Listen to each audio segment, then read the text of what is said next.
Welcome back, VidHeads. Wait, hold up. There we go.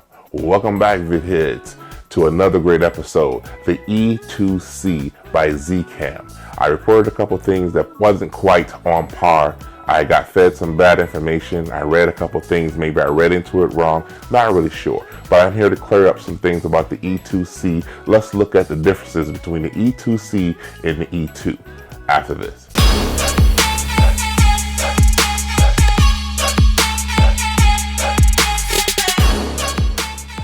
Welcome back, VidHeads. Yes, the E2C. I want to clear up a few things that I reported about the E2C in my preview video. If you haven't seen it, you can see it right here. I think right here. Here.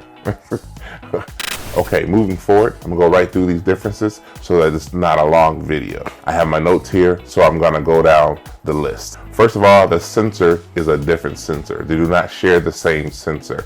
When I asked the questions, what I've gotten in return was that the sensor in the E2C was different because of cost, so they can bring the cost down. And so the sensor size is a little different as well.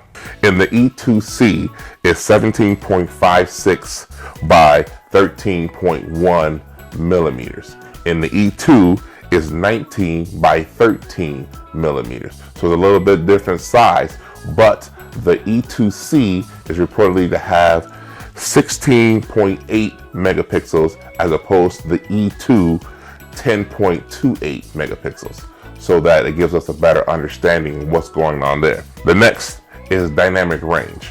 Now, if you're using Z-Log 2, which will give you the best dynamic range reportedly with both of these cameras, you'll get 11.5 stops with the E2C.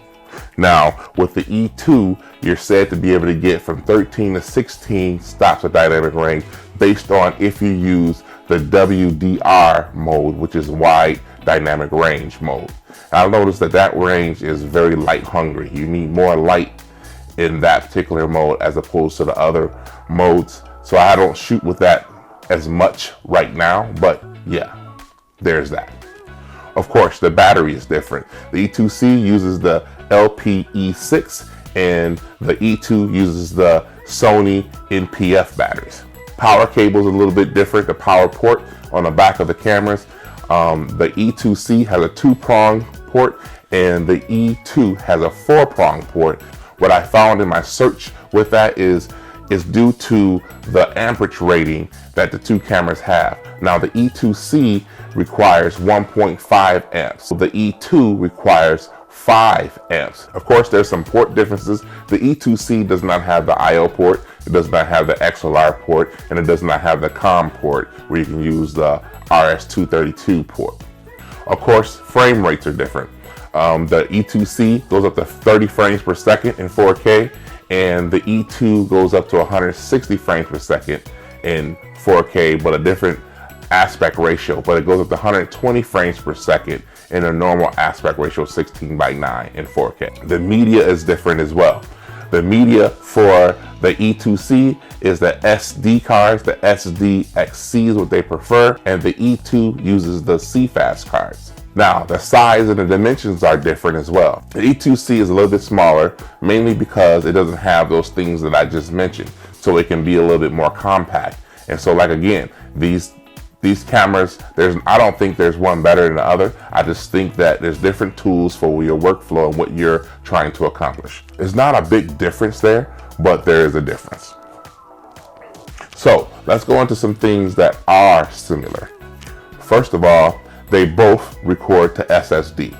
Big shout out to Osric70 for putting me up on game that you can record to SSD with both cameras.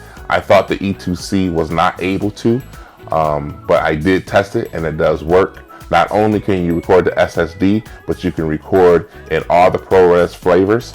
I've noticed that works, but what I did find out is that you cannot play back your clip in the E2C in a ProRes format. It doesn't recognize it. So you have to import it or ingest it into your editor program and deal with it that way. You won't be able to play it back.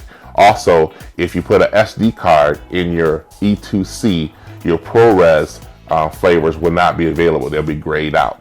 they're only available if you record to SSD.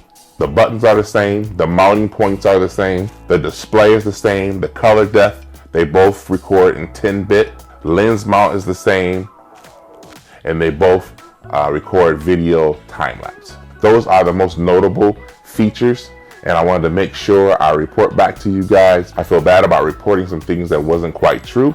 I read some things on B&H article, and I read even on Z Cam's website, I read some things, and so updates are coming out so fast, I guess certain things are obsolete. And so anyway, these are the current features that are the same and they are different.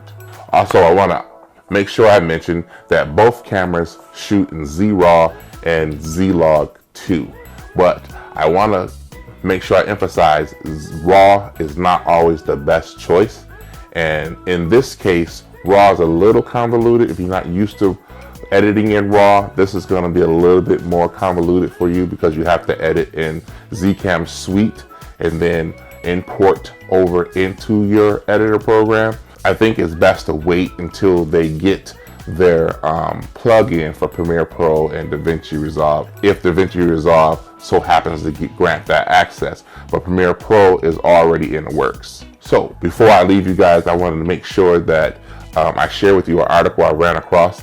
It says RAW is not magic, and so I thought it was a great article when I read it, and I'm going to make sure I put it in the description down below. I'm going to say at this point, I think that the E2C is a really good camera.